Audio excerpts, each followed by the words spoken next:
Poco F6 is a smartphone that focuses a lot on performance, and while doing that it makes some trade-offs. The one big trade-off is with the camera. Like, the camera experience isn't the best out there, and to fix that there is an obvious solution, that is Google Camera. I've been trying a lot of Google Camera ports on the Poco F6 and they have been working well because the smartphone comes with a Snapdragon processor, Snapdragon 8S Gen 3 to be precise. So because of the Snapdragon processor, the Gcam experience is actually good. So I tried a bunch of them and finally landed on the right one. So this is Google Camera for the Poco F6. It is working really well.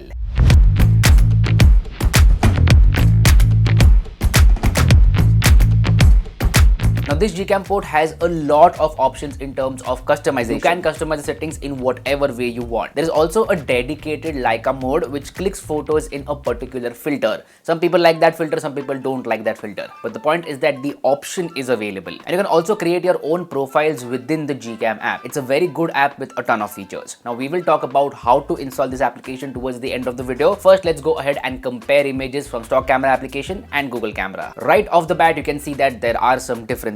We will go over them one by one. The first difference is in terms of HDR. Stock camera application and Google Camera are handling HDR in a different way. I would say stock camera application is a little bit more aggressive with HDR, and while doing so it messes up the exposure. The photos from stock camera don't look natural in terms of exposure. But on the other hand, photos from Google Camera are better in terms of HDR. The HDR is not that aggressive and the exposure does look natural. Now same thing goes for color as well. Colors are more natural in the images from Google Camera, but the difference over here is not that huge. The HDR difference is huge, but the color difference is not that much. But still, there are cases where the stock camera application will mess up the colors, but Google Camera won't do that. But in terms of white balance, both of these applications are doing a good job. Sometimes the stock camera application is inconsistent and sometimes Google Camera is also inconsistent. So I would say white balance point is a tie. Now one place there is a big difference is in terms of the ultra wide angle camera. Ultra wide angle photos are just better from Google Camera. They're better in terms of exposure, HDR, white balance, details, everything. So yeah, for ultra wide angle photos, it's a no-brainer. Google Camera is doing a good job. Now what about portrait mode? Well, here are some portrait samples for you and you can see the difference for yourself. Portrait images from Google Camera are more detailed and they also have natural skin tones. But on the other hand, stock camera application is not doing that good a job in terms of portrait mode when compared to Google Camera. The edge reduction is kind of similar, but in terms of background blur, I would say Google Camera is more natural. Stock camera application is too aggressive with the background blur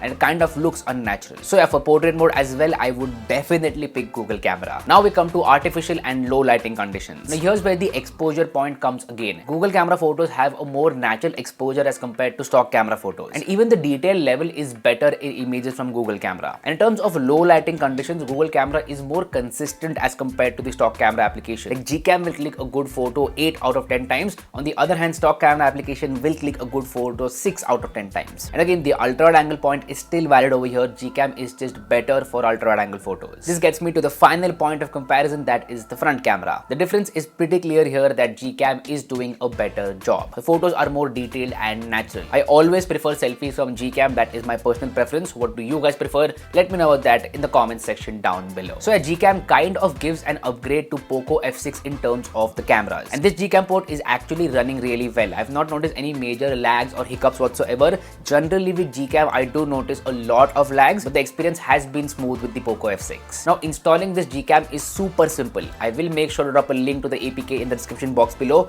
Go ahead and download the APK and just install it. Apart from that, as I said, there are a lot of settings inside this Gcam port. You can play around with them and tune the app to your liking. So if you own a Poco F6, definitely try Gcam and you won't be disappointed. Now if you want me to make Gcam for other phones as well, then please let me know about those phones in the comment section down below. If you liked what you saw, hit that like button. If you found the content worthwhile, subscribe to the channel because it would mean the world to me. My name is Harsh Punjabi and I'll see you guys in the next one. Bye bye.